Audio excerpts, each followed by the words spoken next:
ഒരു വാക്ക് ഞാൻ പുരുഷന്മാരോട് പറയാം. നിങ്ങളുടെ വീട്ടിലുണ്ടാകുന്ന അസൗകര്യങ്ങൾ പലപ്പോഴും നിങ്ങളുടെ ഉമ്മയായിരിക്കും പ്രതി. അതുകൊണ്ട് ഉമ്മയെ നിങ്ങൾക്ക് ഡീൽ ചെയ്യാൻ നിങ്ങൾക്ക് പരിമിതികളുണ്ട്. ഒരിക്കലും ഉമ്മയോട് ഭാര്യയ്ക്ക് പ്രശ്നമുണ്ടെന്നോ ഭാര്യയെ ചെയ്യുന്ന എന്തെങ്കിലും അനീതിയെക്കുറിച്ചോ നിങ്ങൾ ഒരിക്കലും ചോദ്യം ചെയ്യരുത്. അത് നിങ്ങളുടെ ഭാര്യയ്ക്കും പ്രശ്നമാകും, നിങ്ങൾക്കും പ്രശ്നമാകും. നിങ്ങൾ ചെയ്യേണ്ടത് നിങ്ങളുടെ ഭാര്യ അനുഭവിക്കുന്ന പ്രയാസങ്ങൾ നിങ്ങളോട് അവർ ഷെയർ ചെയ്യും.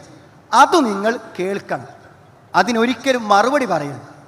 ഒരിക്കലും നിങ്ങൾ അവരെ ആശ്വസിപ്പിക്കുകയും ചെയ്യരുത്.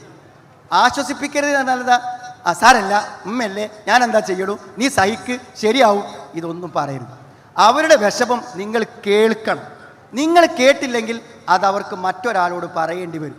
അതൊന്നില്ലെങ്കിൽ വീട്ടിൽ പറയും, വാപ്പനോട് പറയും, ഉമ്മനോട് പറയും. അവർ സപ്പോർട്ട് ചെയ്യും.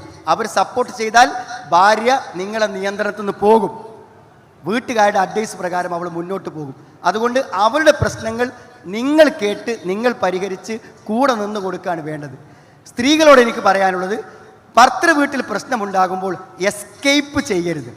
എസ്കേപ്പ് ചെയ്യുന്നത് നിങ്ങൾക്കൊരിക്കലും ഒരു ദാമ്പത്യം സന്തോഷകരമായി പോവില്ല. കാരണം വീട്ടിൽ ഉമ്മയെ അനാഥമാക്കി നിങ്ങളോടൊപ്പം സുഖിക്കാൻ ഉമ്മയെ ഉൾക്കൊള്ളുന്ന ഒരു ഭർത്താവിന് പറ്റില്ല.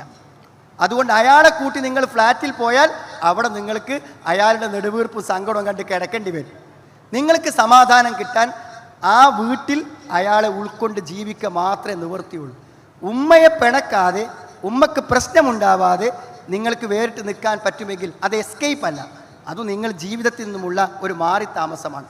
അതുകൊണ്ട് ഭർത്താവ് ഉമ്മയെ ഉപേക്ഷിച്ചുകൊണ്ട് നിങ്ങളെ സുഖിപ്പിക്കാൻ കൂടെ വരുമെന്ന് നിങ്ങൾ ആരെങ്കിലും വിശ്വസിക്കുന്നുണ്ടെങ്കിൽ അത് നിങ്ങളുടെ ഒരു തെറ്റായ സ്വപ്നം മാത്രമാണ്. അതുകൊണ്ട് ഭർത്താവിന് പ്രശ്നമില്ലാതെ, ഉമ്മക്ക് സങ്കടം വരാതെ, ഉമ്മനെ അവിടെ തൽക്കാലം ഡീൽ ചെയ്ത് നിർത്താൻ നിങ്ങൾക്ക് പറ്റുമെങ്കിൽ ഭർത്താവിനോടൊപ്പം സന്തോഷകരമായ ഒരു ജീവിതം സാധ്യമാകും.